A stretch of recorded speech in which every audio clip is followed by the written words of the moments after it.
क्या हाल है? ठीक है?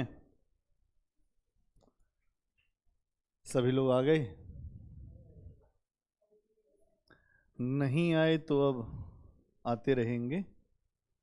और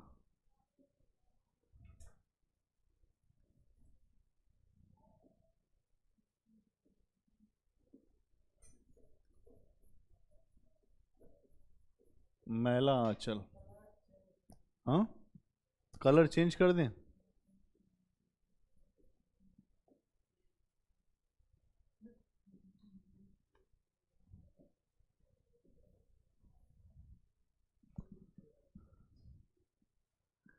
यही तो।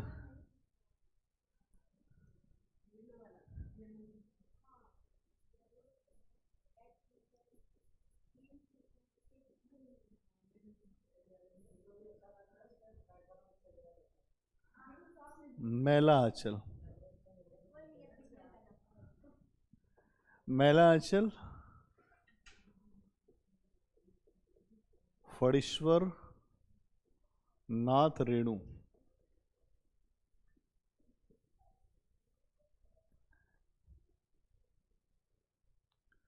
फणीश्वर नाथ रेणु।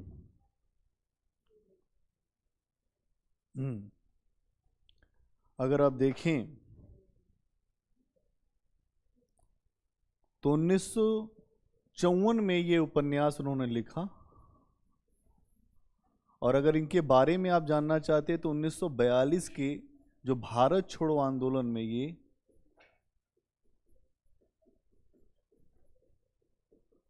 आंदोलन में शामिल रहे थे।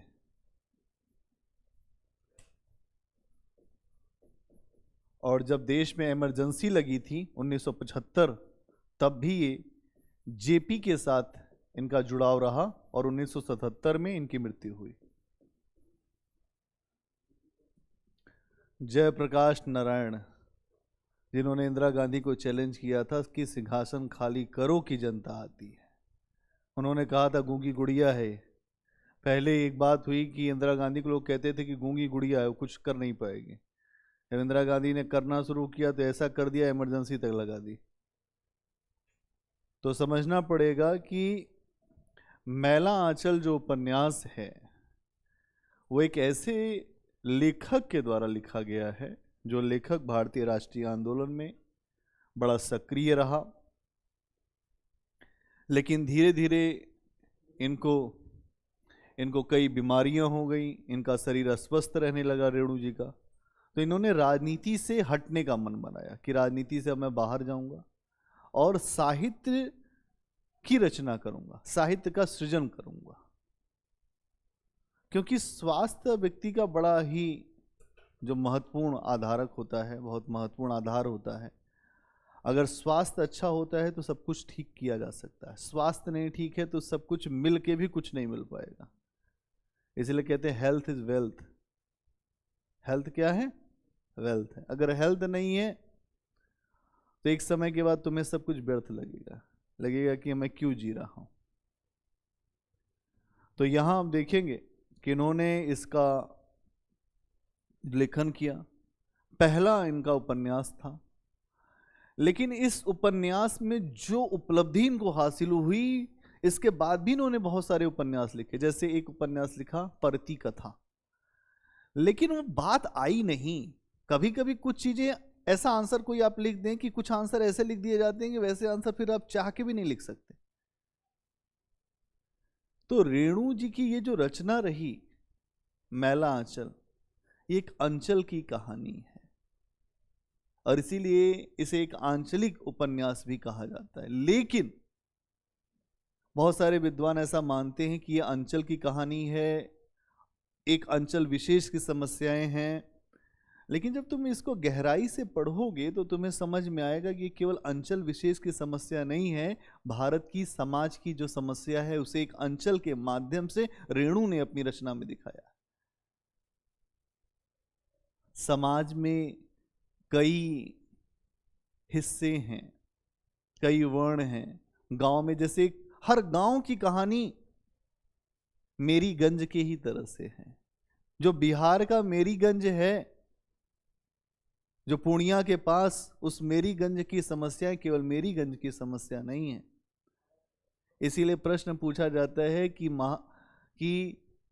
मैला आंचल गोदान की यात्रा को पूरा करता है। कैसे बताएंगे? यहां तुम्हें यह समझना है कि अंचल विशेष को यहां पे नायकत्व तो मिला है, लेकिन अंचल विशेष के नायकत्व के साथ साथ इस उपन्यास में तत्कालीन समाज की विद्रूपताओं को दिखाया गया है। महिलाओं के प्रति दृष्टिकोण क्या समाज का, उसे दिखाया गया है। राजनीति में भ्रष्टता कैसी, उसे दिखाया गया, क्योंकि ये सब चीजें तो पैन इंडिया में एक समान है, हर गांव में एक समान है। समझना ये है कि अंचल विशेष को आधार बनाते हुए पूरे भारत के गांव की उन समस्याओं को उठाया गया है जो समस्याएं हमने देखी। आजादी के बाद किस तरह का मोह भंग हुआ, कैसी समस्याएं हमको दिखाई दी, और उन समस्याओं ने किस तरह का रूप बनाया हमारे लिए, इसे समझते हैं हम मैला आंचल में।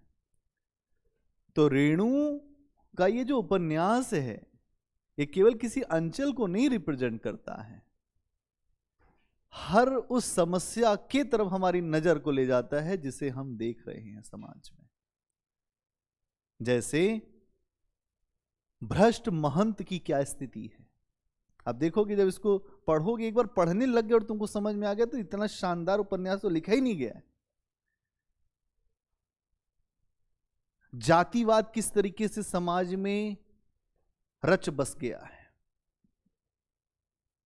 जाति को लेकर कैसे समाज के टोले बटे हुए हैं। ठाकुरों का टोला है, अभी जब पढ़ेंगे पहले ही लाइन, ठाकुरों का टोला, बनियों का टोला, इसके अलावा जो यादवों का टोला, सबके टोला है, सब अपने अपने टोला के मेंबर हैं, एक एक आदमी।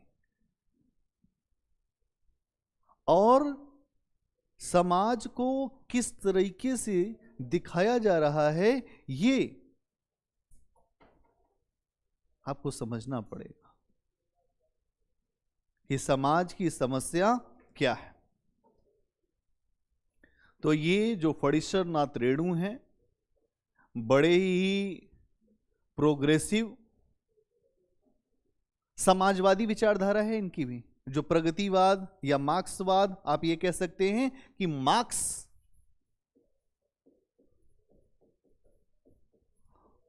मार्क्सवादी हैं, समाजवादी, इसी के लिए एक शब्द आता है प्रगतिवादी। उसके बाद भी विचारधारा को थोपने का प्रयास नहीं किया दोस्त, विचारधारा को नहीं थोपते ये। क्यों? क्योंकि विचारधारा अगर थोप दी जाएगी तो इसका मर्म ही समाप्त हो जाएगा उपन्यास का। उपन्यास क्या है? उस विशेष कालखंड में जो हमारे समाज में हो रहा था, और समाज में एक प्रतीक लिया गया, एक गांव। जैसे गोदान का होरी केवल वो होरी ही किसान नहीं है, वो भारतीय किसान है जिसकी त्रासदी तुम देखते हो। मैला आंचल लोग पढ़ते हैं तो पसीने छूट जाते हैं, समझ में नहीं आता, अरे कुछ है ही नहीं इसमें, बस तुम्हारी समझ बन जाए तो। देखो स्टार्ट कैसे होता है, अगर स्टार्ट करो तो सबसे पहले ऊपर लिखा गया है कि संस्करण की भूमिका।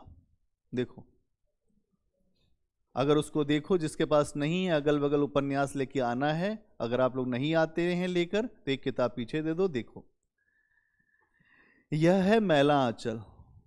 क्या है? यह है मैला आंचल, एक आंचलिक उपन्यास। कथानक है पूर्णिया का। कहाँ का? बिहार का। पूर्णिया बिहार राज्य का एक जिला है। इसके एक ओर नेपाल है तो दूसरी ओर पाकिस्तान और उसके बाद पश्चिम बंगाल। विभिन्न सीमा रेखाओं से इसकी बुनावट जो मुकम्मल होती है, अलग अलग सीमा रेखाएं, उनसे इसकी अपनी बुनावट जो है वो मुकम्मल हो रही है। इसके अलावा दक्षिण में अगर आप जाएंगे उधर ईस्टर्न यूपी के तरफ, जो ईस्टर्न यूपी से जब आप अंदर घुसेंगे जो बिहार में, तो वहां कहते हैं दक्षिण जइबा। भाषा आप देखो, मैं बोल भी रहा हूं क्यों, क्योंकि उधर भाषा ही वही है। तो यहां पे लेखक ने जो लिख भी दिया दक्षिण, दक्षिण में संथाल परगना और पश्चिम में मिथिला की सीमा रेखाएं खींच देते हैं। मैंने इसके एक हिस्से के एक गांव को पिछड़े गांव का प्रतीक मानकर इस उपन्यास की कथा क्षेत्र का चित्र या क्षेत्र बनाया है। यहां पे समझना क्या है कि एक गांव है, वो ही पिछड़े लोगों का प्रतीक है। जो समाज में पिछड़े लोग हैं उनकी आवाज है वो गांव। आगे क्या लिखा है, बड़ी अच्छी लाइन है, इसका इस्तेमाल होता है आंसरों में।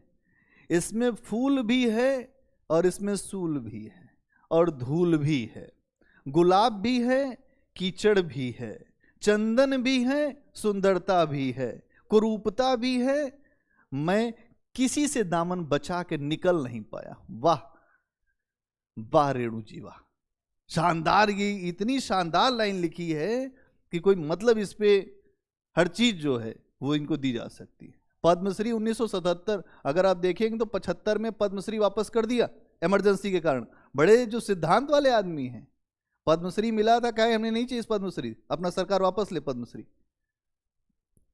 तो समझना पड़ेगा कि कोई सामान्य व्यक्ति नहीं है। जब आदमी रचना कोई तब लिख पाता है जब उसका ठहराव हो दिमाग में।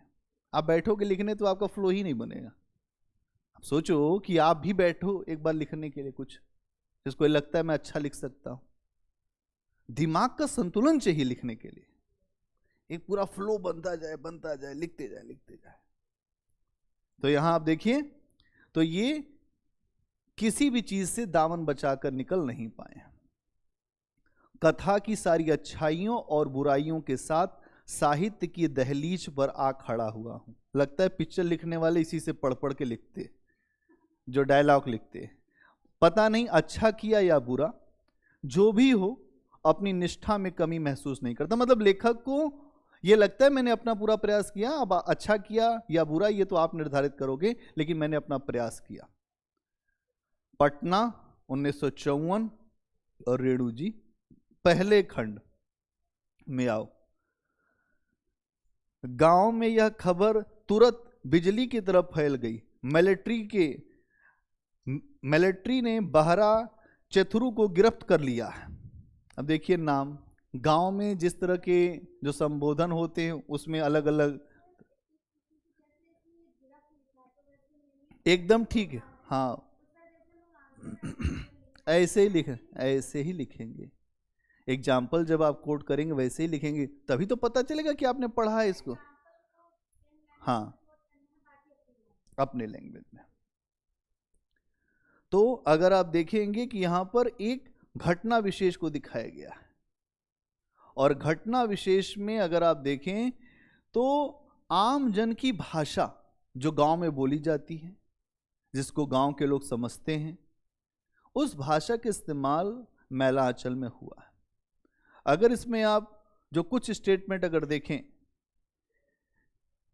गांव में जो मिलिट्री आई है, अब इन लोगों को लग रहा है, जो गांव वालों को, कि मिलिट्री आई है और उसके बारे में अफवाह, गांव में कुछ होता नहीं, अफवाह पहले फैल जाती है। भैया वहां पे टेंट लगा है, कुछ लोग आए हैं, लग रहा है कि जो फलाना भैया छूट के जेल से आए उनको पकड़ने के लिए पुलिस आई है। अब यहां पे देखना यही घटना है। अब यहां पर ये जो बहरा चतुरु है उसको गिरफ्त कर लिया गया, सूचना मिली है बहरा चतुरु गिरफ्त हो गया। क्योंकि इसके अलावा और क्या सूचना मिली है, लोबिन लाल के कुएं से बाल्टी खोल ले गए हैं। मतलब जो लोग आए हैं वो लोग बाल्टी उल्टी सब खोल ले गए हैं। इसके अलावा और क्या क्या सूचनाएं हैं, इसमें बहुत सारी सूचनाएं हैं कि उनकी बेटी को उठा ले गए, ये हो गया वो हो गया। सबने कहा कि हे भगवान, दोहाई माँ काली, दोहाई बाबा लर सिंह। देखो यहाँ पे जो लोग होते ना, जो गांव के, वो तुरंत ही अपनी देवी को याद करना शुरू करते, हे भगवान समस्या आई, जल्दी निदान करो, जल्दी निदान करो। माता देवी आप ही का सहारा है, हारे का सहारा जो बाबा श्याम हमारा। अब यहाँ यही चल रहा है। इसके बाद क्या हुआ, सभी लोग सोचने लगे कि क्या हुआ समस्या। तो एक व्यक्ति बुलाए गए, तहसीलदार साहब, उनका नाम था विश्वनाथ। कहा तो उन्होंने कहा ऐसा है कि वहां पे जो लोग आए हैं, मैं जाकर ऐसे लोगों को कैसे संतुष्ट किया जाता है वो मैं जानता हूं। तो उन्होंने कहा कि 1 सेर घी ले लेता हूं मैं, इसके अलावा 5 सेर जो बासमती का चावल ले लेता हूं, और 1 खस्सी, गांव में लोग कहते हैं खस्सी ले आना, खस्सी मतलब बकरा, 1 खस्सी लेकर डलते हुए वो मिलिट्री वालों के पास पहुंचा। और अगर आप देखेंगे तो हिसाब लगाकर बोला कि जो 50 रुपए का ये सब पूरा सामान है, गांव वालों मैं लेकर तो जा रहा हूं मिलिट्री वालों को संतुष्ट करने के लिए, लेकिन आऊंगा तो ये पूरा पैसा वसूला जाएगा गांव से।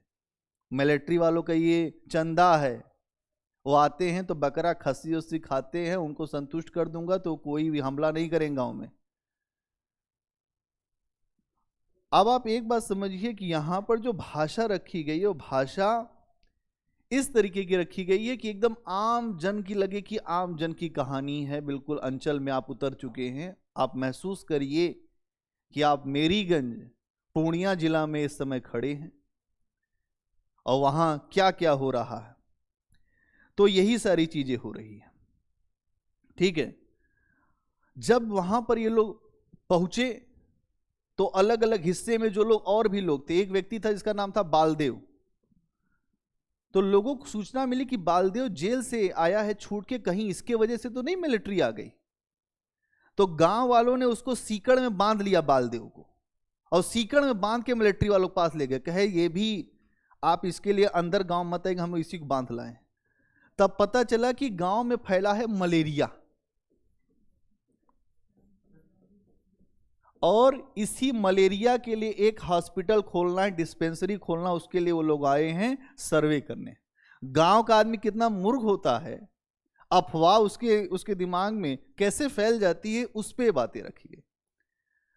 सब आइडिया से अलग अलग सामान लेके पहुंचे। वो तहसीलदार साहब अकरा बकरा लेके पहुंचे। वहां बकरा पहुंच के देखो, जैसे वहां पे वो करता है कि अपना जो पूरा सामान उतार के, अगले पेज पे है, पेज नंबर 8 पे आप देखोगे तो सामान सिर से नीचे उतार कर उसने झुककर सलाम किया कि सलाम सरकार। बकरा भी में मियाँ उठा, बकरा भी में मियाँ उठा। अरे यह क्या है, आप कौन? एक मोटे साहब ने पूछा। अरे हुजूर, ताबेदार का राजा, परमंगा का तहसीलदार, मीनापुर सर्किल का। मतलब ये सब जितना मैं सामान वामान लेके आऊं तो मुझको ये समझो मैं आया हूं आपके लिए खातिरदारी करने के लिए। इसके अलावा अगर आप देखें तो आगे की एक घटना क्या है, यादव टोली के लोग, अब भैया ये हल्ला हो गया कि मिलिट्री आई तो यादव टोली में भी हड़कंप मचा हुआ है। यादव टोली में अगर आप देखेंगे तो बालदेव के हाथ में और उसके कमर में रस्सी बांधकर हो हल्ला मचाते हुए लोग मिलिट्री वाले के पास लेकर आए। उसकी कमर में रस्सी बंधी हुई थी, और फिर सबने ये कहा कि ये तो सुराजी है, मतलब पहले आजादी की लड़ाई में ये भी शामिल रहा है, कहीं इसके वजह से तो नहीं आ गई। फिर वहां पर उन लोगों ने कहा भाई इसको छोड़ो, तो सब वहां से भाग खड़े हुए। मतलब इतना डर है कि अगर मिलिट्री आ जाएगी तो पता नहीं क्या कर देगी। तो उसको संतुष्ट करने के लिए बिना कुछ घटना जाने कि क्या क्यों आए, क्या करना, कुछ नहीं, अलग अलग टोलियां, अलग अलग अपना समूह बना के जो भी माल पानी है सब लेके पहुंच रहे हैं वहां मिलिट्री वालों के पास। बाद में पता ये चला कि वो लोग एक डिस्पेंसरी खोलने के लिए आए हैं, गांव की जमीन देखने आए हैं, और गांव की जमीन देख के वहीं पर उनको डिस्पेंसरी बनानी है। इस तरीके की जहालत है गांव में। जाहिल है, लोग कहते हैं बहुत जाहिल हो गया गांव का आदमी, इसीलिए लोग कहते हैं बहुत गवार टाइप का आदमी है।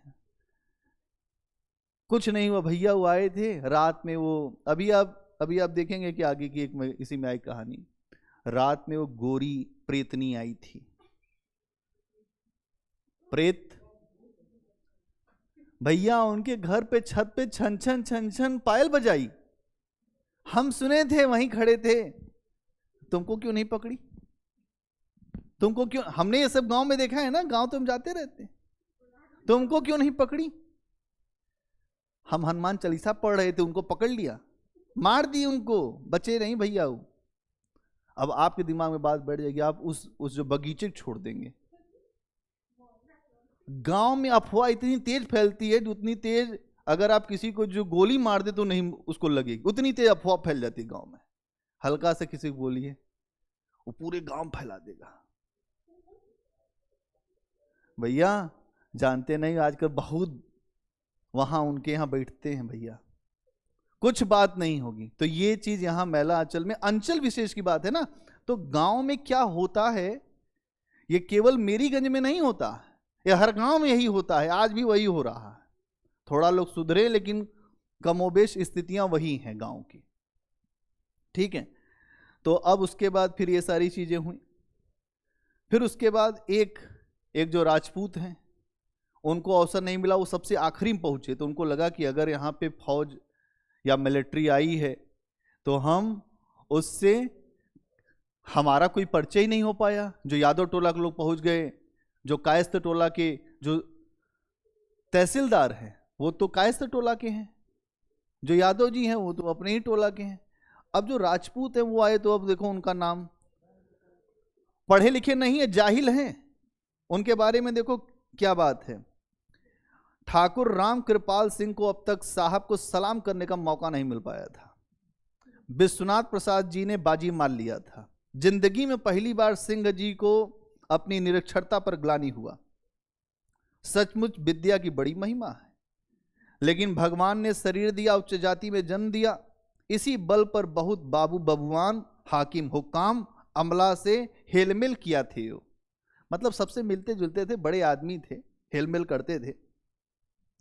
मौका उनको नहीं मिला तो मौका जैसे मिला, तो मौका जब मिला तो मौका पाते ही सलाम करके जोर से बोले, जय हो सरकार की, हुजूर पब्लिक। देखिए वो पब्लिक नहीं बोल पा रहे हैं, क्योंकि देखिए होता क्या है, कुछ लोग जो निरक्षर होते हैं कुछ ऐसे शब्द प्रयोग करेंगे तुम उनको समझ ना पाओ। जैसे हमारे यहाँ हरिशंकर जी कभी आते तुमको मिलाऊंगा, पढ़े लिखे एक अक्षर नहीं, लेकिन रामचरितमानस की चौपाई तुरंत ऐसे मार देते हैं, धड़ाके से। भैया धैर्य करो उतरियो पारा, धैर्य करो उतरियो पारा, मतलब उनका यही है कि तुम धैर्य करो उतर जाओगे पार। तो वो कोई बात कहना होता है तो उसी तरीके से, तो इनको समझो उसी तरीके के आदमी है। ये क्या कह रहे हैं, जय हो सरकार की, हुजूर पब्लिक को भलाई के वास्ते इतना दूर से कष्ट उठाकर आया है। खड़ी बोल रहे हैं ना, अब खड़ी आती नहीं तो पब्लिक नहीं बोल पा रहे हैं, तो पब्लिक बोल रहे हैं, उसको महसूस हो कि नहीं अच्छा आदमी टकराया है। और हम लोग हुजूर का सेवा का जो सेवा नहीं कर सके, और जो गोसाई जी रामायण में कहीन है, धन्य भाग प्रभु दर्शन दीना। देखिए अब उसको चढ़ा रहे हैं झाड़ पर, हे प्रभु आप यहाँ आए, ये हमारा धन्य है भाग। अब चूंकि आखिरी में आए हैं, तब इनको अपना भी स्तर तो दिखाना है कि हम भी यहाँ टोले के कुछ हर टोले का एक आदमी खास होता है, तो ये अपनी भूमिका दिखाने के लिए आए हैं। फिर अपना नाम बताते हैं, नाम सुनिए। हुजूर सेवक का नाम राम कृपाल सिंह वल्द, जो गरीब निवास सिंह, मोफ्ता जात राजपूत, मुकाम गढ़ बुंदेल राजपुताना हाल। ये सब पूरा अपना मेरीगंज का एकदम बाप दादा जितने लोग इनके खानदान थे सबका परिचय दे दिए। अब आखिरी में वहां पे देखिए जो लोग आए हैं वो लोग क्या कह रहे हैं, सिंह जी हमें कोई सेवा नहीं चाहिए, सेवा के वास्ते मलेरिया सेंटर खुला। अब इतनी देर के बाद पता चला कि मलेरिया सेंटर खुल रहा है गांव में। हड़कंप मचा हुआ, कोई किसी शिकड़ से बांध के ला रहा है, कोई कुछ कर रहा है, कोई वहां से जो अकरा बकरा पकड़ के लेके चल दिया कि नहीं घी खाओ बकरा खाओ। अरे क्या है माहौल गांव का। गांव में पहले हमारे पिताजी पुलिस में हैं रहे, तो वो बताते थे कि गांव में पहले जब पुलिस घुसती थी लोग डर जाते थे।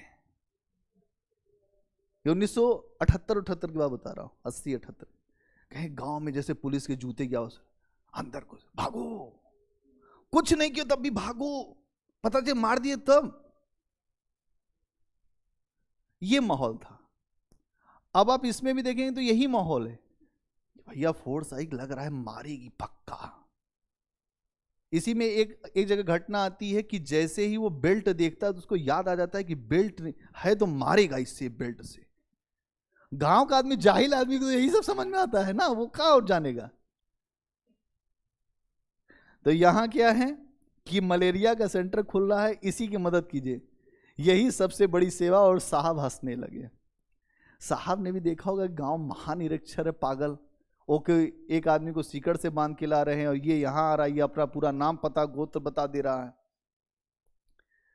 साहब ने कहा कि भाई 7 दिन के अंदर यहाँ पे डिस्ट्रिक्ट बोर्ड का मिस्त्री लोग आवेगा, उसके बाद यहाँ पर हर चीज़ आप लोग इंतजाम करना।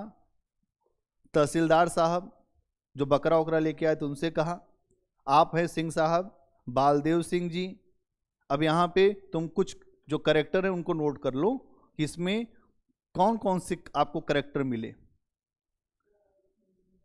ये लाइन बड़ी इंपॉर्टेंट है।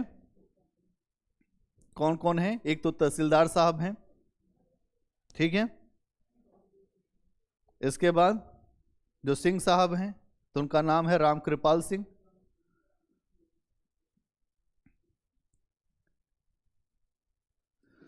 ठीक है। और वो कौन है? जो तहसीलदार विश्वनाथ प्रसाद।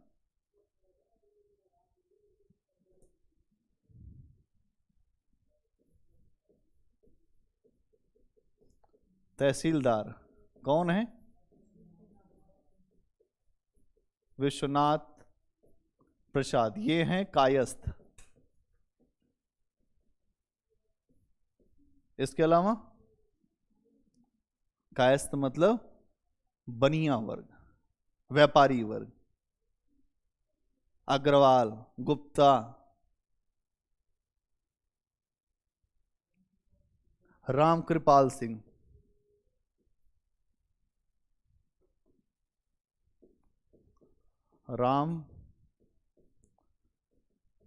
रामकृपाल सिंह वल्द जो गरीब निवाज सिंह। अपना पूरा नाम बताने के लिए वहां चलन था। रामकृपाल सिंह ये कहाँ के हैं? ये राजपूत टोला के हैं।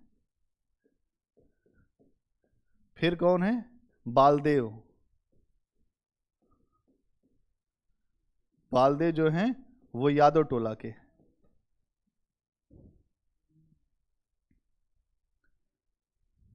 ठीक है। अब इन सब लोगों को ये मैसेज किया गया कि भैया ये जो अस्पताल खुल रहा है सभी लोग मिलके अस्पताल के सहयोग करना, और उसके बाद फिर चीजें आगे बढ़ेंगी। अब हर गांव में आप देखेंगे तो एक न एक कहानी है। जो दूसरे चैप्टर में आप देखेंगे तो यहां एक कहानी दी गई है मेरीगंज के बारे में। अगर अंग्रेजों के शासन के समय में आप देखेंगे तो बहुत से ऐसे गांव थे जहां नील की खेती कराई जाती थी। जब तक कृत्रिम रंग नहीं आया था तब तक नील से ही कपड़ों की रंगाई होती थी, और इसी नील की खेती करने वाले लोग इस जगह भी थे। उनके द्वारा अगर आप देखेंगे तो बहुत सारी जो कहानियां कि नील की खेती कैसे होती थी, बड़े अत्याचार, सारी जो घटनाएं गांव में 100-200 साल पुरानी जो कहानियां खूब प्रचलित रहती है, वैसी ही कहानियां इस जगह भी थी। कि बहुत सारे लोगों को एक बात ये पता चला कि एक गांव है, देखिए लिखा है ऐसा ही, एक गांव है मेरीगंज, जहां पर अगर आप देखेंगे तो बहुत से ताड़ के पेड़ हैं और ऐसा माहौल है कि हर जगह कहीं कहीं बेर की जो विशाल झाड़ियां हैं। कोस भर मैदान पार करने के बाद पूरब का काला जंगल दिखाई पड़ता है और वहीं है मेरीगंज की कोठी। इस कोठी के बारे में बड़ा तिलिस्म है कि यहां एक गोरी भूत रहती है मेरीगंज की कोठी में। अब कोठी हर गांव में एक आंख होती है कहीं, अगर आप देखेंगे।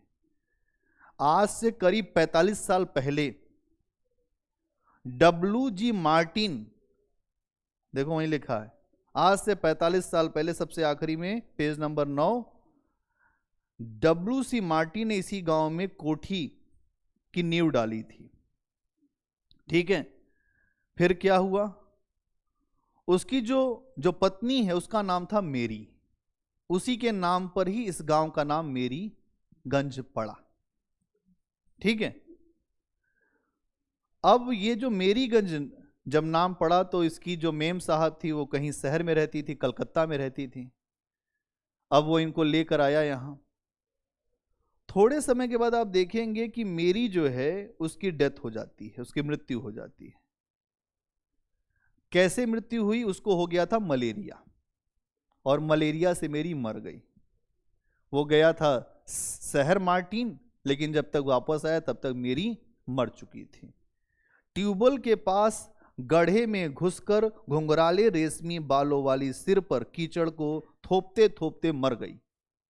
एक लाइन लिखी है कि कीचड़ को थोपते थोपते मर गई हो। और उसके बाद मेरी की लाश को दफनाने के बाद मार्टिन पूर्णिया गया। सब यहां पे पूरा क्लाइमैक्स है, ठीक है।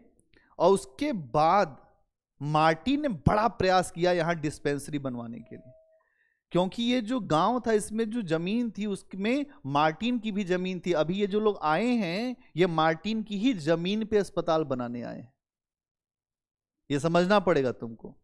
लेकिन व्यवस्था कितनी कठोर है कि आप कोई काम नहीं करवा सकते। अब आप देखेंगे कि मार्टिन जो है हमेशा जो घूमता रहा, शहर का चक्कर लगाता रहा कि उसकी पत्नी मरी और आगे कोई और न मरे, एक डिस्पेंसरी में बनवा दूं।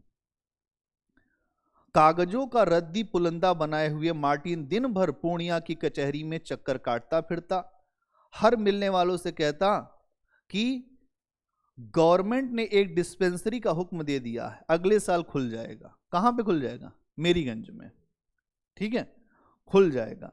कहते हैं पटना और दिल्ली की दौड़ धूप के बाद एक बार वह उदास होकर मेरीगंज लौटा और मेरी की कब्र पर लेटकर सारा दिन रोता रहा।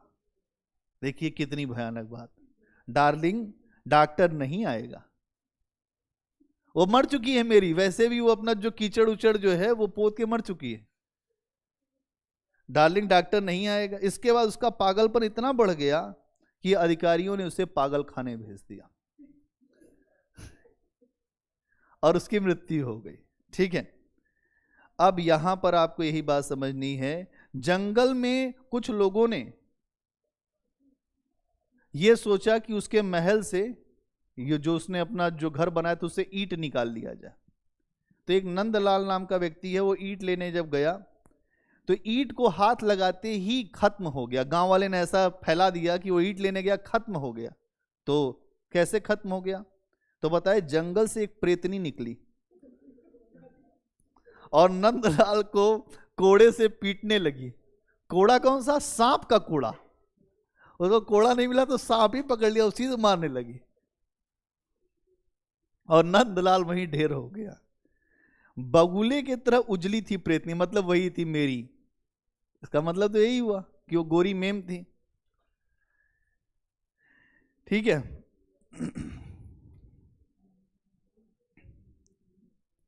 अब इस पूरे अगले उस पे जाओ।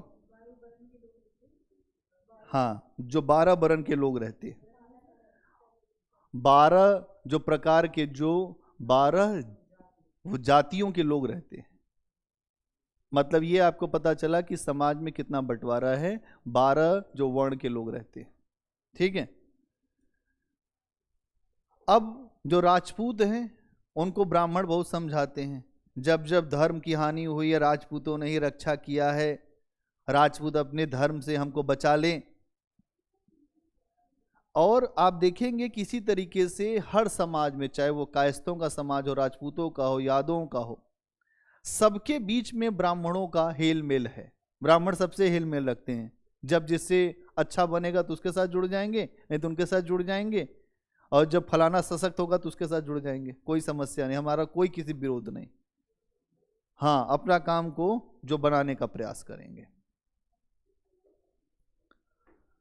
इस गांव में 10 आदमी हैं केवल पढ़े लिखे।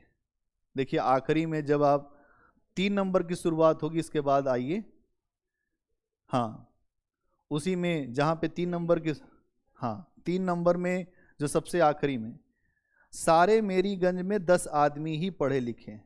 पढ़े लिखे का मतलब केवल अपना दस्तखत करने से लेकर तहसीलदारी तक की जो पढ़ाई, और नए पढ़ने वालों की संख्या 15। गांव की मुख्य पैदावार क्या है? धान, पाट और खेसारी, और कभी कभी रबी दाल होती है, खेसारी दाल होती है।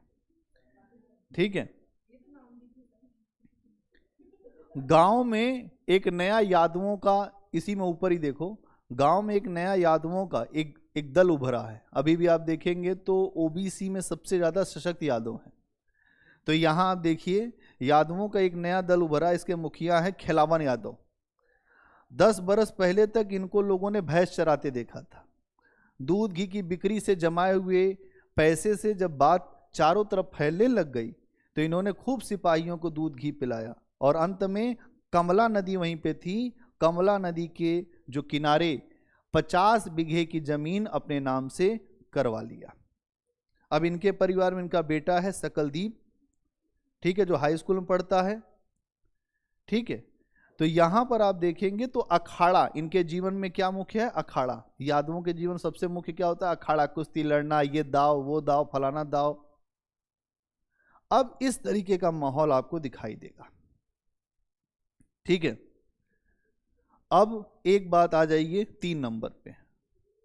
3 नंबर पे एक जो घटना है, ब्राह्मण टोली से कुछ उम्मीद करना ही बेकार है। आपको दिखाई दे रहा अगले पेज पे, पेज नंबर 13 पे सबसे आखिरी में देखेंगे तो ब्राह्मण टोली से कुछ उम्मीद करना ही बेकार है। जिस दिन से अस्पताल होने की बात ही सुनी है ब्राह्मणों ने कि अस्पताल खुल रहा है यहां मेरीगंज में, अब देखिए अफवाह कैसे फैलाई जाती है। अब यहां पे अफवाह की बात है। तो उन लोगों ने कहा कि डॉक्टर जो हैं ये अंग्रेजी दवा दे के बहुत सारा इनके द्वारा खराब काम किया जाता है।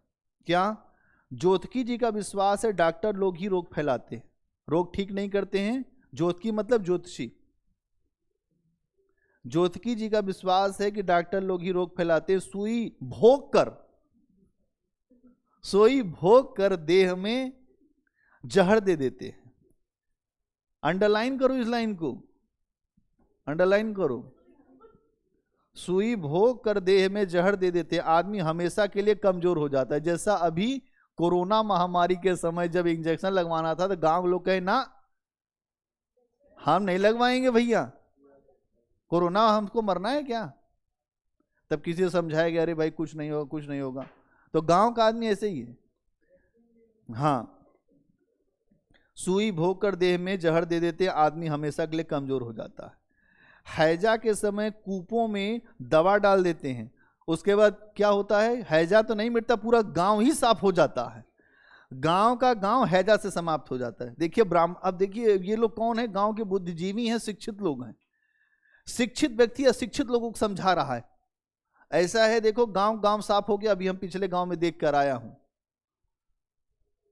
अब वो देख के आए हैं, वो गांव का आदमी पागल, नहीं कुआं से पानी नहीं पिएंगे, उसमें दवाई डाले हैं, मर जाएंगे सब। अब सोचिए यहां पे बात। इसके बाद काला बुखार का नाम आया, जो ब्लैक फीवर। काला बुखार का नाम पहले ही लोगों ने कभी न सुना था। पूरब के जो मुल्क कामरू कमीक्षा हासाम के काला बुखार वालियों का लहू शीशे में बंद करके, सुनते जाओ, लहू शीशी में बंद करके यही लोग लाए थे। ये जो डॉक्टर हैं, काला बुखार कहीं नहीं था, कमरू कामाख्या से लोग उसके काले खून को भर के लाए हैं। इसके बाद ही काला बुखार फैला। आजकल देखो इसी के वजह से ये जो डॉक्टर आए, इन्हीं की वजह से घर घर काला बुखार फैल गया। इसके अलावा ये जो बिलैती जो दवाई है, इसमें गाय का खून मिला रहता है, तुम जानते हो? अब ये बोल कौन रहे हैं? जो पंडित जी जो पूरा त्रिपुंड लगाए, माला चाट और रुद्राक्ष पहने, गाय का खून मिला है, गाय का खून मिला है। अब गाय खून मिला है, हम तो नहीं खाएंगे बाबा, मर भले जाएंगे। अब डॉक्टरों के खिलाफ ऐसी साजिश। अब सोचिए अभी डिस्पेंसरी खुली नहीं है गांव में, डिस्पेंसरी खुलने से पहले इतना वाद प्रतिवाद कर देंगे कि आदमी मर जाएगा, 2-4 आदमी, डिस्पेंसरी खुलने से पहले ही। गांव की यही कहानी है।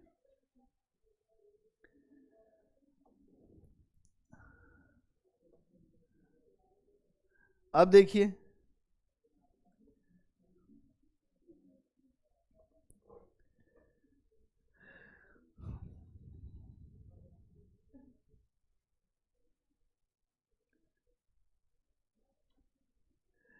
एक दुकान है जो भगत की दुकान है।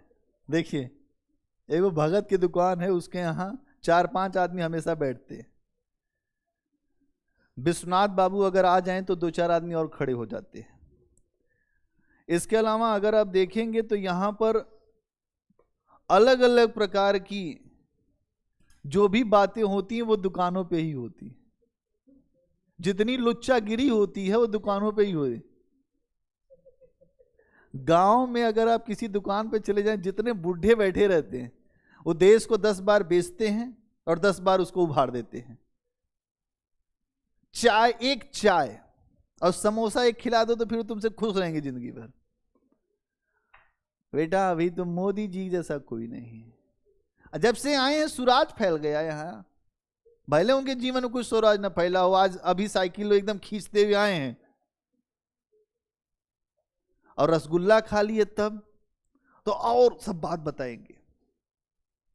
यहां यही दिखाया गया है कि कैसे किसी दुकान पे अफवाह फैलती है, कैसे लोग बात करते हैं, सारी बात यही दुकान पे हो जाए। सारी राजनीति, देश की समस्या सब उसी जगह समाधान। जो गाली गलौज भी कर देंगे एक दूसरे को, कहें फलनमा बहुत ही ऐसा है वैसा है। इस उपन्यास में खूब गाली गलौज है, गाना है, गाली गलौज है। पढ़ने बैठ जाओगे तो उठ नहीं सकते इससे। मतलब अगर तुम पढ़ने बैठ गए तो तुम उठ नहीं पाओगे, बस कि तुमको समझ में आ जाए। ठीक है। बालदेव जो क्रांतिकारी हैं, आप देखेंगे कि बालदेव जो हैं आजादी की लड़ाई में थे। आजादी की लड़ाई में वो जेल गए थे, लेकिन गांव उनको क्या समझता है, वो अपराधी हैं। गांव में मिलिट्री के आगमन की सूचना मिली तो उनको सीकर से बांध के ले गए। वो खद्दर पहनते थे, वो जय हिंद करते थे। अगर कोई उनसे मिलता है वो कहते जय हिंद, तो गांव वाले उनको समझते ये पक्का जो है खतरनाक टाइप का आदमी है, इसीलिए जेल गया था। जय हिंद नहीं बोलना है गांव में। लेकिन वो आजादी की लड़ाई लड़ रहे थे। अब देखिए आजादी मिल गई तब क्या हुआ।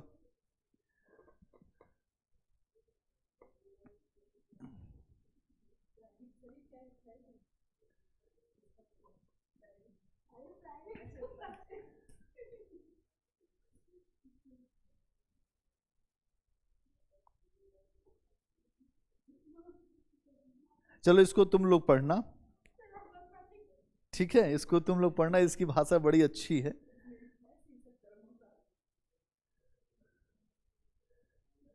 इसको पढ़ना बहुत बढ़िया लगेगा।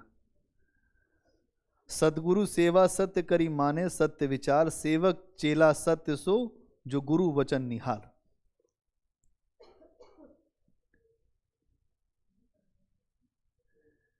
चार नंबर पे आओ तो वहां पे जो संत लोग कैसे होते हैं उनके बारे में दिया गया है। 4 नंबर पे सदगुरु हो, सदगुरु हो। देखिए स्टार्ट होता है सदगुरु से 4 नंबर पे। आज थोड़ा सा उपन्यास तुम लोगों को इसलिए बता रहे हैं कि इसमें देखो कि अलग अलग जो इसके चैप्टर हैं, अलग अलग जो हिस्से, उसमें अलग अलग समस्याओं को दिखाया गया। महंत साहब सदा ब्रह्म बेला में उठते हैं। देखिए महंत साहब की लीला। हो रामदास आसन त्यागो जी रामदास, लक्ष्मी को जगाओ सदगुरु हो, ये कभी भी जो बिना जगाए जागे रामदास हो रामदास। रामदास आंखें मलते हुए उठता है, बाहर निकलकर आसमान में भुरकुआ को देखता है, फिर राम डंडी खोजता, अभी तो बहुत रात बाकी है। महंत साहब आज बहुत पहले ही जग गए। माघ का जाड़ा बाघ को भी ठंडा कर देता है, अंडरलाइन करो। माघ का जाड़ा बाघ को भी ठंडा कर देता है, मुहावरा है। मतलब माघ का जाड़ा अगर शेर हो उसको भी ठंडा कर देगा, तो इंसान क्या है। तो महंत जी हैं, तो महंत जी को उठना तो सुबह चाहिए, लेकिन उन्होंने एक अपनी एक जो रास्ता ढूंढ लिया। सरकार रात तो अभी बहुत बाकी है। तो लक्ष्मी, अब देखिए, अब इनके आश्रम में एक महिला जिसका नाम है लक्ष्मी। अब आश्रम में जो महिला का रहना वैसे ठीक नहीं, लेकिन अब लक्ष्मी है तो तुम अपने से समझ लो कि यहाँ पे फिर क्या समस्या होगी। मतलब महंत की एक अपनी समस्या है। वो महंत तो हो चुका है, हाँ आज, लेकिन वो महंत तो हो चुका है, लेकिन महंत होने के साथ साथ क्या वो अपनी बुराइयों को छोड़ पाया है? अगर अपनी बुराइयों को नहीं छोड़ पाया है तो फिर क्या समस्या है? मानो अपनी प्रवृत्तियों को नहीं छोड़ पाता, साधु तो कोई बन जाए, कपड़ा रंगाना, गेरुआ वस्त्र पहनना है, बड़ा आसान काम है। तुम यहां से जाओ, गेरुआ वस्त्र पहन लो। यही तो गेरुआ वस्त्र पहना था काल नेमी ने, यही गेरुआ वस्त्र पहना था रावण ने। गेरुआ वस्त्र पहन के जब कोई अपराध करता है और उसके बाद समाज में अपनी इज्जत प्रतिष्ठा को बनाता है, तो वही चीज इस उपन्यास मैला आंचल में आपको दिखाया गया है। यहां धूल भी है और यहां सूल भी है। कैसे महंत किस तरीके से धर्म का आवरण ओढ़कर लोगों को भ्रमित कर रहा है, इस चीज को भी देखना पड़ेगा।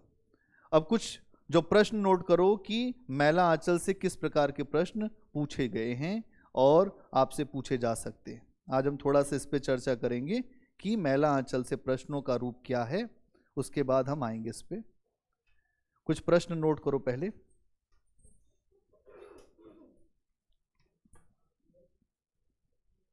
एक प्रश्न नोट करो,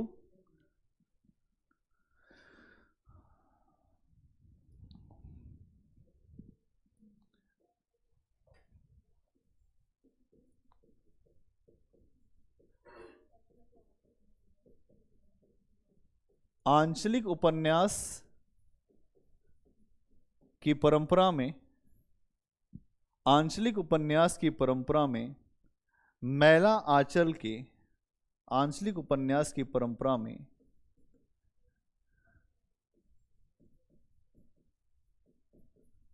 मैला आंचल के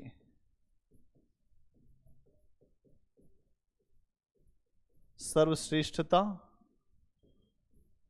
के कारणों की पड़ताल करें।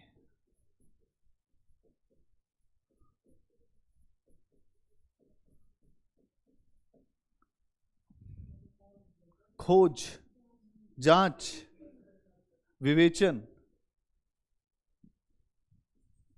प्रश्न नंबर 2,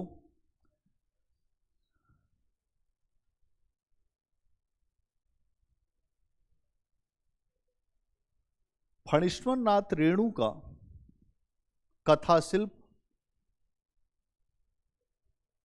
आंचलिक कहा जाता है। दूसरा प्रश्न लिखो, फणीश्वर नाथ रेणु का कथा शिल्प, हाँ, कथा शिल्प आंचलिक कहा जाता है। जो एक माने में ठीक है, पर उपन्यास की दृष्टि में, पर उपन्यास की दृष्टि में संपूर्ण जातीय जीवन, पर उपन्यास की दृष्टि में संपूर्ण जातीय जीवन को समोया हुआ है। समोया क्या होता है? समोया समाहित, समोया हुआ है।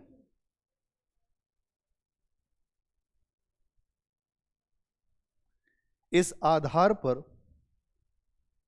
इस आधार पर क्या हम यह कह सकते हैं, इस आधार पर क्या हम यह कह सकते हैं, कह सकते हैं कि गोदान के बाद की कथा मैला आंचल कहता है? गोदान के बाद की कथा मैला आंचल कहता है? अगला प्रश्न,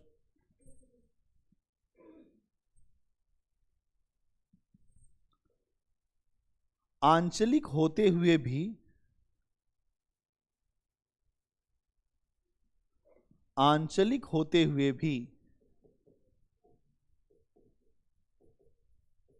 आंचलिक होते हुए भी मैला आंचल, मैला आंचल अपनी आंचलिकता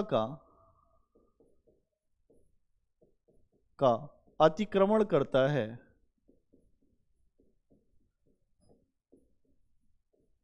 अतिक्रमण करता है, अतिक्रमण करता है और राष्ट्रीय परिप्रेक्ष्य को उभारता है, और राष्ट्रीय परिप्रेक्ष्य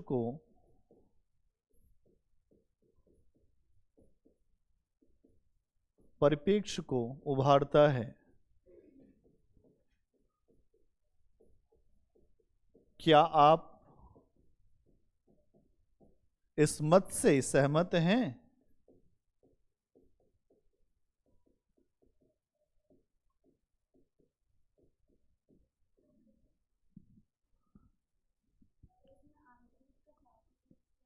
अभी आ रहे हैं बेटा, इसीलिए प्रश्न लिखवा रहे हैं कि आज हम थोड़ा सा कुछ चीज़ों को अभी स्टार्टिंग में ही क्लियर करेंगे, क्योंकि उपन्यास जो है ना ये बहुत आसान है उनके लिए जिनको थोड़ा सा अंचल की समझ है,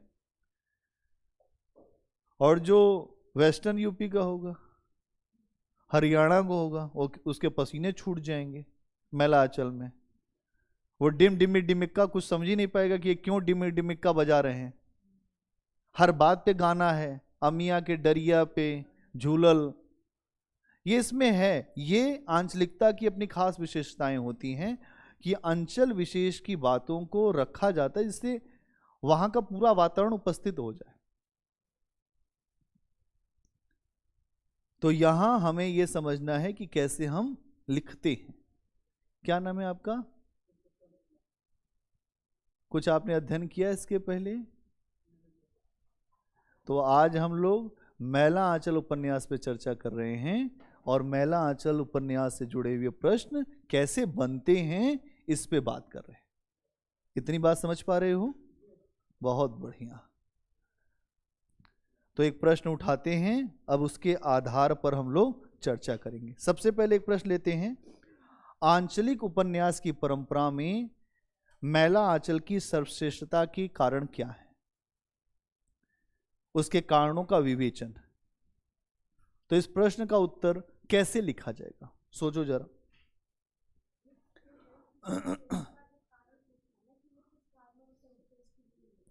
अब देखो मैं बताता हूं तुम्हें कि सबसे पहले कि मैला आंचल कैसे आंचलिक उपन्यास की परंपरा में सबसे ऊपर क्यों है। तो यहां पे आपको बताना है कि मैला आंचल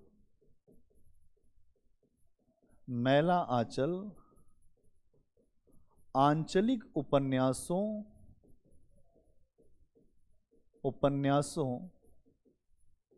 की परंपरा में सर्वश्रेष्ठ क्यों।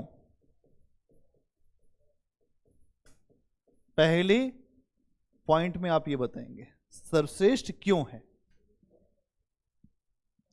अब इसमें हम सबसे पहले इस पे आ रहे हैं कि सर्वश्रेष्ठ क्यों है। तो आप देखोगे कि हिंदी साहित्य में मैला आंचल को आंचलिक उपन्यास की परंपरा में निर्विवाद रूप से सबसे शिखर रचना माना जाता है, सबसे ऊपर की रचना माना जाता है। इससे अच्छा आंचलिक उपन्यास का रूप हमें कहीं नहीं दिखाई देता। अंचल की छोटी से छोटी बात को भी इसमें रखा गया है कि आम तौर पर गाली गलौज जो कुछ भी होता है सब कुछ दिखा दिया गया। अगर आज आप वेब सीरीज देखोगे तो वेब सीरीज आंचलिक उपन्यास की परंपरा से ही प्रेरित होता हुआ दिखाई देगा तुम्हें। खूब गाली गलौज है, जैसा है वैसे ही दिखाते हैं। और जब तुम देखोगे कि उसी परंपरा को जीवंत करने का प्रयास मैला आंचल में हुआ है, तो पहली चीज तो ये है। इसके अलावा अगर आप ये देखेंगे तो यहां पर तीन चीजें आपको दिखाई देंगी। एक तो मौलिकता, सृजनशीलता और प्रयोगशीलता। तीन बातें हैं, इनके बारे में बताइए कि मौलिकता, सृजनशीलता और प्रयोगशीलता।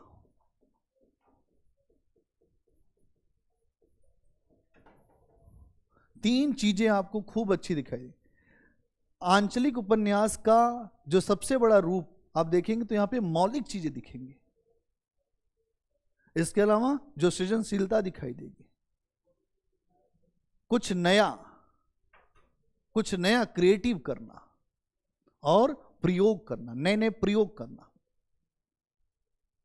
अब इसको ऐसे भी समझ लो, आंसर भी लिखा देंगे। पहले इतनी बात समझो कि कैसे एक नई परंपरा आंचलिक उपन्यासों में, मैला आंचल में आपको दिखाई देती है कि अंचल को नायक बना के प्रस्तुत कर दिया गया है। यहां कोई विशेष नायक नहीं है, मैला आंचल में अंचल ही नायक है। कौन नायक है? अंचल ही नायक है। तीसरी बात आप ये बताएंगे कि इसकी जो भाषा शैली है, भाषा शैली इस उपन्यास की सर्वश्रेष्ठता का कारण है।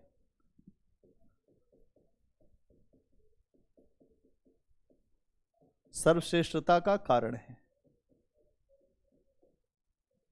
जबरदस्त भाषा का इस्तेमाल हुआ इसमें। भाषा शैली के स्तर पे तुम देखोगे तो वो भाषा है जो गांव में बोली जाती है, देशज। अंग्रेजी के भी जो शब्दों का यूज किया गया है वो जैसे अशिक्षित आदमी बोलता है, वो ही अंग्रेजी के शब्द। अगर आप बात करें तो यहां आप देखेंगे कि जो भाषा के स्तर पर जितनी प्रयोगशीलता दिखाई गई है, जितना प्रयोग किया गया है, लोकगीत,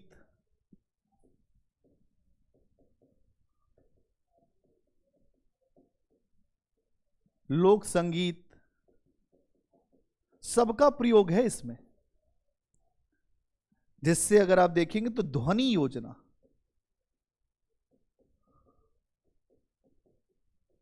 इसको कहते हैं नाद योजना भी, ध्वनि योजना या नाद योजना। बीच बीच में लेखक आपको अटैच कर लेता है। और मैं सुनाऊंगा कुछ आपको, तब आपको समझ में आएगा कि कैसे ध्वनि योजना है। ध्वनि योजना दिखाई देती है। इसके अलावा अगर आप देखें तो यहां पर हर उपन्यास, कोई भी उपन्यास जो होता है, अगर कोई आंचलिक उपन्यास है तो आंचलिक उपन्यास का यही प्रयास होता है कि अपने अंचल की सारी विशेषताओं को दिखाया जाए, ठीक है। लेकिन यहां अंचल की सारी विशेषताओं को दिखाने में हर उपन्यास सफल नहीं हो पाते। लेकिन मैला आंचल एक ऐसा उपन्यास है जिसने अंचल की सभी विशेषताओं को हमारे सामने रख दिया है। यदि आप देखें तो और भी लोग ऐसे हैं जिन्होंने आंचलिक उपन्यास लिखे हैं, जैसे रामदरस मिश्र, शैलेश मटिहानी, शिव प्रसाद सिंह, बहुत सारे लोग आंचलिक उपन्यास लिखते हैं। लेकिन जो फणीश्वर नाथ रेणु ने आंचलिक उपन्यास लिखा है, उस उपन्यास को अगर आप देखें तो मैला आंचल आपको सबसे सर्वश्रेष्ठ दिखाई देगा। क्यों दिखाई देगा? क्योंकि यहां पर अंचल को जिस तरीके से नायकत्व इनके द्वारा दिया गया है, वो नायकत्व तो कोई दे ही नहीं पाया है। वो नायकत्व तो किसी ने नहीं दिया जैसा इन्होंने दिया।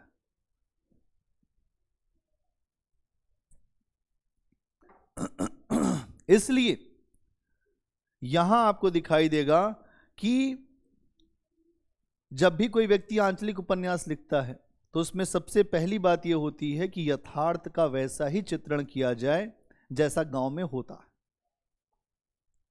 कहने को तो रेणु समाजवादी हैं, मार्क्सवादी हैं। मार्क्स में दो वर्गों का संघर्ष दिखाई देता है, एक जो सर्वहारा है और एक शोषण करता है। इन्हीं दोनों के बीच का संघर्ष दिखाई देता है। लेकिन यहां पर अगर आप देखेंगे तो रेणु इससे थोड़ा बाहर निकले, गांव के यथार्थ रूप को दिखाने का प्रयास किया है। और अलग हटकर जब कोई व्यक्ति कुछ लिखता है तो रचना शानदार हो जाती है। तो यहां आप देखेंगे कि वैचारिक पूर्वाग्रह से अपने विचारधारा को भी थोपने का प्रयास रेणु ने नहीं किया। और ये करना आसान नहीं था, ये करना आसान नहीं था। लेकिन अगर आप देखेंगे तो जब उपन्यास की शुरुआत होती है तो रेणु एक जगह लिखते हैं, इसमें फूल भी हैं, इसमें सूल भी हैं, और इसमें सुंदरता भी है, सब चीज है इस उपन्यास में। हमारा ये जो जीवन है इसमें हर चीज है ना, अच्छाइयां हैं, बुराइयां हैं, हम जैसे हैं, सब कुछ है हमारे पास। तो इस उपन्यास में ये भी चीज रेणु ने स्पष्ट रूप से दिखाई है। इसके अलावा अगर हम बात करें तो क्या यह उपन्यास एक अंचल का ही उपन्यास है? क्यों सर्वश्रेष्ठ आप कह रहे हैं?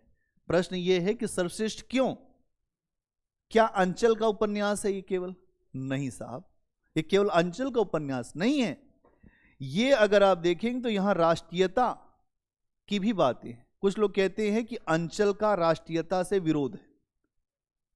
प्रांत अगर मजबूत होगा तो राष्ट्र कमजोर होगा, लेकिन यहां आप देखेंगे तो अंचल को उठाकर राष्ट्र की भी समस्याओं को दिखाने का प्रयास रेणु जी ने किया है कि इस भारतवर्ष की समस्या क्या है।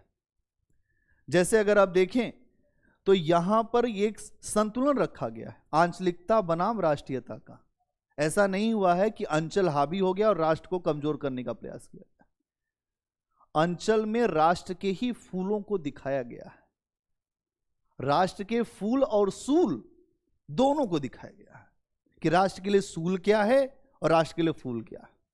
सूल क्या है? निरक्षरता। क्या है सूल? अशिक्षा, गरीबी, कई वर्गों में जो हमारे समाज का विभाजन, और ये विभाजन हमारे समाज को, देश की राष्ट्रीय एकता को कैसे बाधित कर रहा है, इसके ऊपर भी एक नजर रखी गई है। तो इन सभी आधारों पर अगर आप देखोगे तो मैला आंचल को आप एक सर्वश्रेष्ठ आंचलिक उपन्यास कह सकते हो। इसके अलावा अगर आप देखें तो यहां पर अगर आप देखते हैं तो यथार्थ, तो भाषा शैली के कारण आपने लिखा। अगला पॉइंट क्या करोगे? यथार्थ का वैसा ही चित्रण, यथार्थ का वैसा ही चित्रण लेखक के द्वारा किया गया है, द्वारा किया गया है। विचारधारा थोपने का प्रयास नहीं है, थोपने का प्रयास नहीं है। लेखक ने स्वयं कहा है कि यहां फूल भी है, यहां शूल भी है। उस लाइन को पूरा उतार देना है। लेखक ने, रचनाकार स्वयं कहता है यहां फूल भी है, यहां शूल भी है।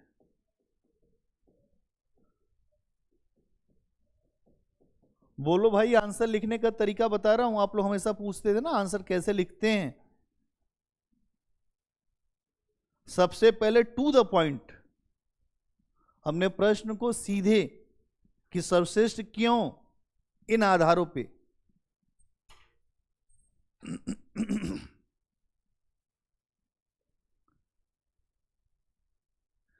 इसके अलावा अंचल के सांस्कृतिक पक्षों का जितना अच्छा वर्णन रेणु ने किया है, उतना अच्छा वर्णन कोई नहीं कर पाया है।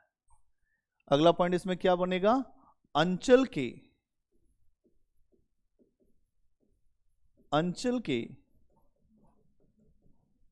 सांस्कृतिक पक्षों का वर्णन जितना अच्छा रेणु जी ने किया है उतना बेहतर कोई नहीं कर पाया है, उतना बेहतर कोई नहीं कर पाया।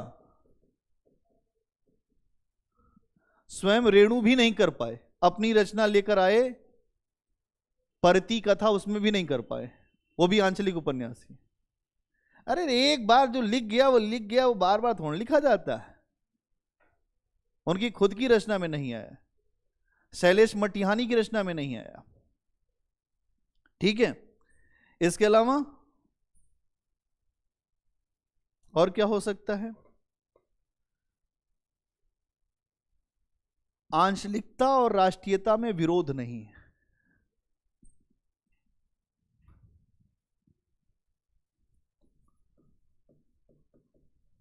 आंचलिकता और राष्ट्रीयता में विरोध नहीं है, में विरोध नहीं, बल्कि एक दूसरे के पूरक हैं।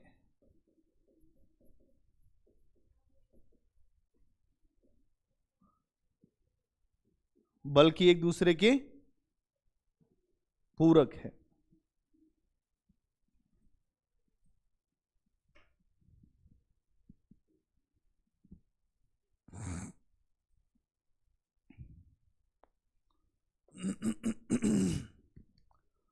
ठीक है, आज तक जितने भी उपन्यासकार जो आंचलिक उपन्यास जो लिख रहे हैं, उनके आंचलिक उपन्यास की जो जो कसौटियां हैं रखी गई, वो इसी मैला आंचल से ही रखी जाती है।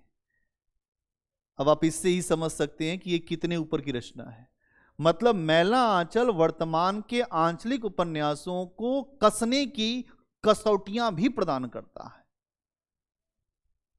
इसलिए सर्वश्रेष्ठ है। इतने पॉइंट याद रहेंगे तो लिख दोगे। बोलो भाई, बताओ फटाफट।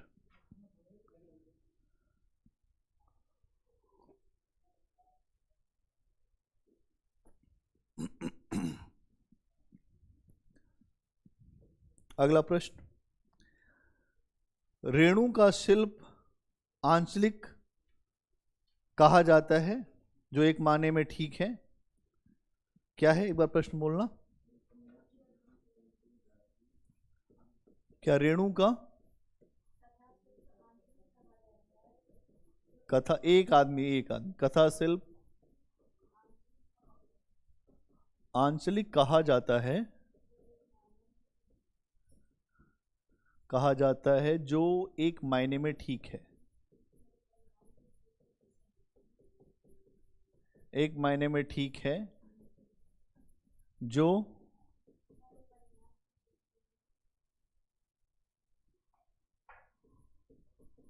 पर उपन्यास की दृष्टि में संपूर्ण जातीय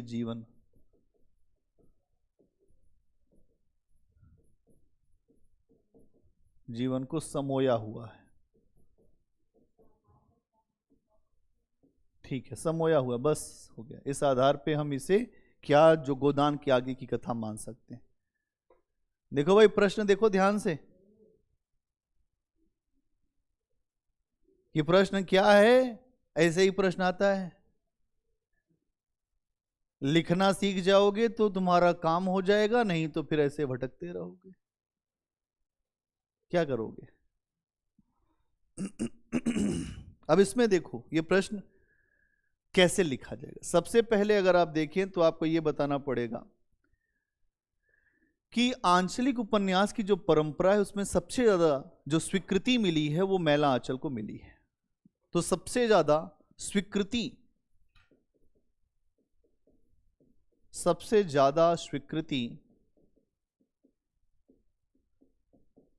आंचलिक उपन्यासों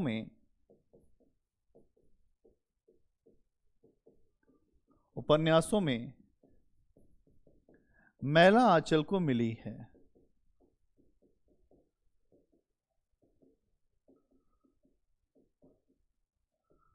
किसको मिली है? मैला आंचल को मिली है, सबसे ज्यादा इसको स्वीकृति मिली है। लेकिन कुछ ऐसे हिंदी साहित्य के आलोचक हैं जिनका यह मानना है कि यह उपन्यास आंचलिक जरूर है, लेकिन आंचलिक के साथ साथ यहां पर राष्ट्रीय चेतना के भी तत्व हैं। इसमें अगर आप देखें तो ये अपने आंचलिक सीमाओं का अतिक्रमण करता है। मतलब इसको जो स्वीकृति किसमें मिली है, वो आंचलिक उपन्यास में, लेकिन ये अपनी आंचलिकता का अतिक्रमण भी करता है। ऐसा कुछ आलोचक मानते हैं कि अपनी आंचलिकता का अतिक्रमण करता है। क्या करता है? अतिक्रमण करता है।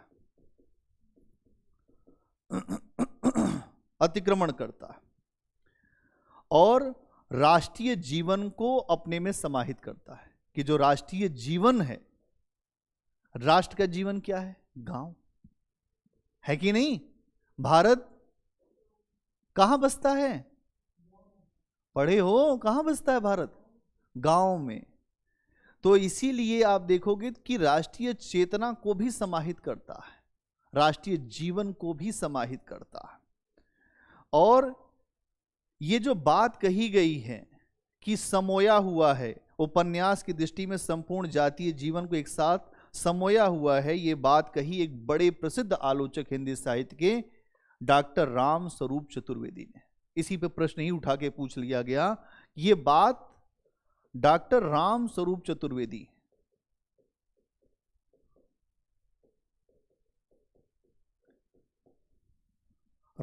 चतुर्वेदी जी ने कही थी। क्या कही थी? उन्होंने यही कहा था कि रेणु का जो कथा शिल्प आंचलिक है, जिसे लोग आंचलिक मानते हैं कि ये कहानी किसी अंचल विशेष की है, लेकिन अगर हम गहराई से देखें तो हमें दिखाई देता है कि इस उपन्यास में संपूर्ण जातीय जीवन का चित्र दिखाई देता है।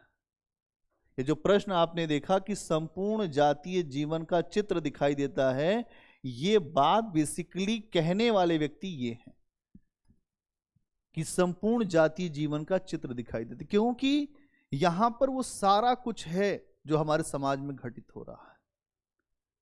संपूर्ण जातीय जीवन का चित्र दिखाई देता है। ठीक है, अगर आप देखें तो अब ये प्रश्न उठता है आपके सामने कि राम स्वरूप चतुर्वेदी जी ने मैला आंचल को लेकर यह बात क्यों कही? मैला आंचल को लेकर उन्होंने क्या ऐसा देखा कि उन्हें किसी अंचल में ही ये बंधता हुआ नहीं दिखाई दिया कि ये मेरीगंज की कहानी नहीं है। राम स्वरूप चतुर्वेदी हिंदी साहित्य बड़े विद्वान हैं, मर्मज्ञ हैं। कुछ तो देखा होगा तभी कहा होगा। आचार्य रामचंद्र शुक्ल, दूधनाथ सिंह, राम स्वरूप चतुर्वेदी, नामवर सिंह, बच्चन सिंह, हिंदी साहित्य में परंपरा है, बड़े बड़े साहित्यकार हुए और उनके द्वारा जब दृष्टि से देखा गया विशेष तरीके से, तब उन्होंने कुछ बातें निकाली कि ये केवल आंचलिकता की बात नहीं कर रहे हैं। रेणु में मतलब बहुत सारी चीजों का समाहार किया गया है। हर गांव की वही विशेष समस्या है जो मेरीगंज की है। हर गांव में अस्पताल नहीं है, हर गांव में महिलाओं को लेकर वही सोच है, हर गांव में कोई मठ है तो उसका वही संरचना है जैसा यहां दिखाया गया। तो कैसे ये जुड़ता है हमारे समाज से, इसी बात को समझने का प्रयास किया राम स्वरूप चतुर्वेदी जी ने। क्या कहते हैं? अंचल से देखो, संपूर्ण जातीय जीवन से मतलब यह है कि ये जो रचना है ये क्यों अंचल विशेष में नहीं बंधी हुई है। अंचल से क्या से निकलता है? उससे ये निकलता है कि ये किसी अंचल विशेष के लोगों के रहन सहन, उनके जीवन, उनकी संस्कृति, उनके संस्कारों का ही जो प्रदर्शन होगा मैला आंचल उपन्यास में। एक किसी खास अंचल की बात बताई जा रही है। और अगर आप देखेंगे तो एक बात यह भी कही जाती है कि इस अंचल की समस्या दूसरे अंचल से, दूसरे गांव से अलग होगी। क्या बात समझ पा रहे हो मैं क्या बताना चाह रहा हूं? मैला आंचल में जिस अंचल, जिस गांव की समस्या को दिखाया जा रहा है, तो अगर आप मोटे आधार पर देखोगे तो आपको ये दिखाई देगा कि ईस्टर्न यूपी और उसके बाद जो बिहार का जो हिस्सा है वहां की समस्या अलग है, और दूसरे अंचल की समस्या जो इधर के, जो पश्चिमी उत्तर प्रदेश, हरियाणा, राजस्थान, इधर की समस्या अलग है। मोटे तौर पे लोग इसी आधार पर विभाजन करते हैं। क्यों करते हैं ना, इसी आधार पर विभाजन। तो फिर जब हम यहां पर इसको ये कह रहे हैं कि संपूर्ण समाज का, जाति का चित्र है, तो वो किस आधार पर? लेकिन अगर हम ऐसा सोचें तो ये घटना केवल मेरीगंज की रह जाएगी, बिहार के पूर्णिया के एक छोटे से गांव या जो इलाके मेरीगंज की रह जाएगी। लेकिन मैला आंचल संपूर्ण हिंदी भाषा भाषी बोलने वाले उन समुदाय का चित्र है जहां हिंदी बोली जाती है। मतलब मैला आंचल उपन्यास केवल मेरीगंज की घटना नहीं है। मैला उपन्यास, ये जो मैला आंचल उपन्यास है, ये संपूर्ण हिंदी भाषी जो बेल्ट है उनकी सबकी समस्या है। इसी को आधार बनाकर राम स्वरूप चतुर्वेदी जी ने इसे कहा कि ये सबका जातीय जीवन को इसने समोया हुआ है, संपूर्ण जातीय जीवन को समोया हुआ है। ठीक है। तो मेरीगंज और वहां के जो चरित्र हैं, जो वहां के पात्र हैं, उसमें आप देखेंगे तो ये पूरे भारत के गरीबों, पिछड़ों का चित्र दिखाई देता है, जो हिंदी भाषा या जो उस बेल्ट से जुड़ा हुआ है, और लगभग वो समस्या एक जैसी ही है। इसीलिए कुछ विद्वान ये भी कहते हैं कि गोदान के बाद की कथा को देखना है भारत के। 1936 में गोदान लिखा गया, 1936 के बाद की भारत की कहानी देखनी है कि भारत में आम जनजीवन, किसान, गरीब, गांव किस दिशा में है, किस दशा में है, उनके जीवन में क्या परिवर्तन हो रहा है। तो हमें मैला आंचल को उठा के उसकी धूल झाड़ लेनी होगी। हमें मैला आंचल देखना पड़ेगा, उसकी धूल को झाड़ के हटाना पड़ेगा कि क्या मैला आंचल दिखा रहा है। तो मैला आंचल इसी आधार पर अगर आप देखें तो ये दोनों ही जो रचनाएं हैं, गोदान के बाद की कहानी या जो कथा है, वो मैला आंचल में दिखाई देती है। गोदान में क्या है? एक कहानी है गांव की और एक कहानी है शहर की। मैला आंचल में किसी एक अंचल विशेष, एक गांव विशेष की कहानी।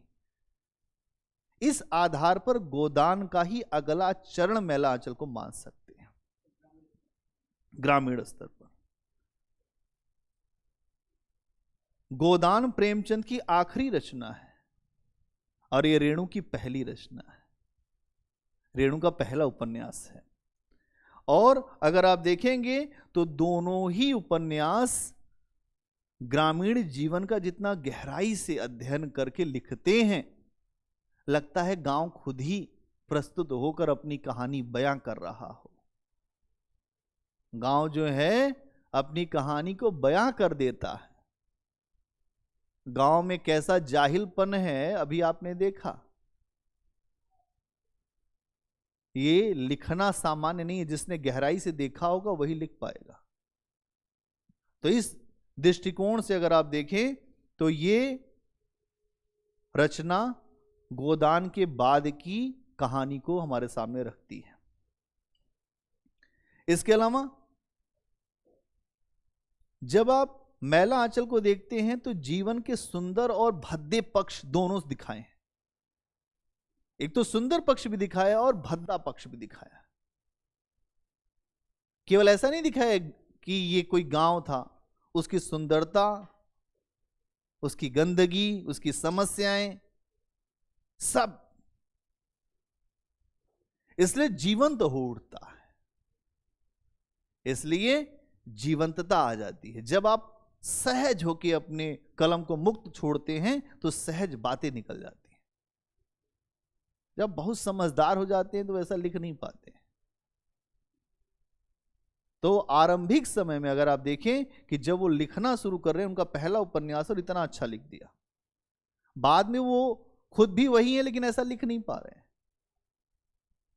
आमतौर पे ये माना जाता है कि कोई लेखक धीरे धीरे धीरे धीरे धीरे धीरे बहुत अच्छा लिखना सीख जाता है, लेकिन यहां उल्टा है, पहले ही एक बार अच्छा लिख दिया, उसके बाद फिर वो नौबत ही नहीं आई। ठीक है, तो आप देखेंगे कि इसीलिए गोदान अपने समय का अगर आप देखें तो जातीय जीवन का उपन्यास है, अपने पूरे जो समाज की स्थितियां हैं उनको प्रस्तुत करता है। वैसे ही मैला आंचल भी है। मैला आंचल भी अपने समाज की, अपनी व्यवस्थाओं की गहरी पड़ताल करता है, खोजबीन करता है। और गोदान जो ग्रामीण जीवन का एक ऐसा उपन्यास है कि आप उसे जो प्रतिनिधि उपन्यास मान सकते हैं ग्रामीण जीवन का, कि वो प्रतिनिधि उपन्यास है। वैसे ही मैला आंचल आंचलिक ढंग से ग्रामीण जीवन को प्रस्तुत करता है। ठीक है, तो यहां आप देखेंगे कि 1936 तक की जो कहानी है वो आपको गोदान में दिखाई देगी, और 1936 के बाद के जो भारत की कहानी है वो आपको मैला आंचल में दिखाई देगी ग्रामीण स्तर पे। बताओ कितने लोग को समझ में आ गया?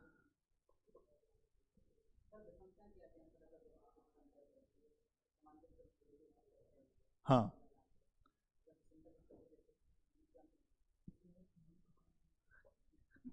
किसान पे देखो बहुत ज्यादा जो जोर है गोदान में। हाँ, इसमें जो गाय पे बहुत ज्यादा, वहां पे जो जमींदार, इसमें भी है वो समस्याएं, लेकिन उस तरीके से नहीं है, कुछ अलगाव है। हाँ, और यहां पर आप देखेंगे पूरे समाज के हर समस्या को दिखाया गया, हर तरह की समस्या, कि जो गांव में शिक्षित वर्ग आता है उसकी क्या मनोदशा है, वो किस तरह की सोच रखता है। अफवाहों का जितना जोर मैला आंचल में उतना वहां नहीं है। यहां तो अफवाह के नाम पे कुछ भी हो जाएगा, है कि नहीं? बोलो। इसके अलावा अगर हमने ये कहा कि जो गीत संगीत है उस पे हम आना चाह रहे थोड़ा सा,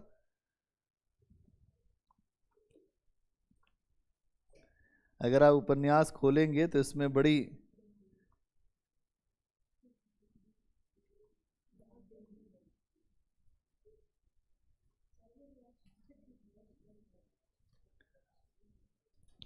ऐसे उपन्यास सबको लेके आना है, और जब आप लोग लेके आएंगे तब आपको ज्यादा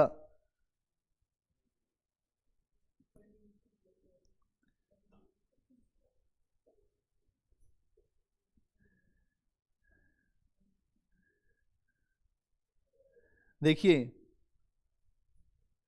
किस तरीके से व्यंग्य किया गया है। पेज नंबर 166 आप देखिए, वहां पर आपको दिखाई देगा, पेज नंबर 166।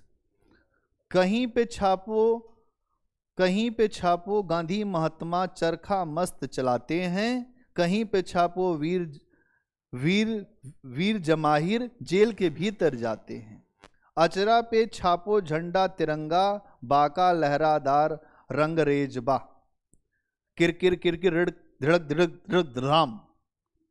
आप देखेंगे ये गांव का जो मामला है, गांव में अगर आप जाएंगे तो लोग वहां थोड़े थोड़े देर में संगीत गीत का भी माहौल बना देते हैं, गीत संगीत वहां सब कुछ चलता रहता है। ठीक है, तो इसी तरीके से आपको देखिए एक बड़ा अच्छा है कि पेज नंबर 33 पे आइए, और गांव में एक जो है कीर्तन हो रहा है, हारे हारे जो बड़ा जतन से सुगा एक पोसल माखन दुधवा पिलाए, हारे हो सुगुना बिछड़ी जाए बैठल। ये सब आंचलिकता है, आप उसको पढ़ के देखिए। 33 नंबर पेज पे आइए।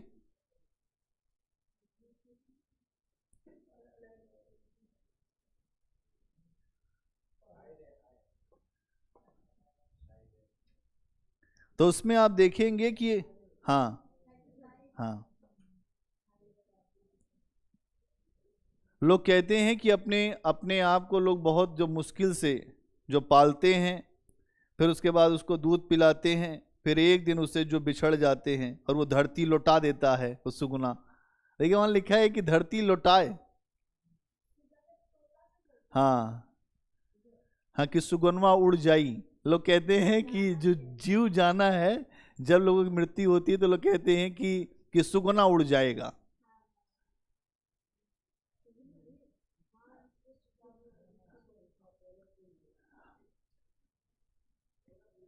तो यहां ये चीज जो है आपको दिखाई जा रही है।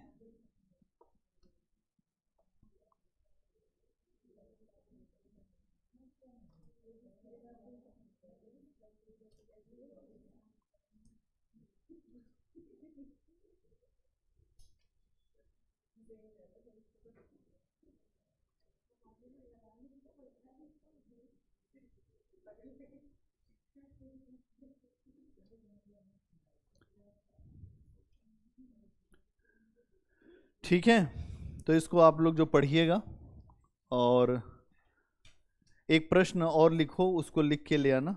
एक प्रश्न है अभी आपके पास लिखा हुआ, तो एक प्रश्न लिख के लेके आना। ठीक है, आज के लिए यहीं रुकेंगे, कल हम इसके आगे चलेंगे। आज यहीं पर रुक जाओ। उपन्यास पढ़ के आएंगे सभी लोग, आज इसीलिए छोड़ रहा हूं, उपन्यास पढ़ के आएंगे। उसके बाद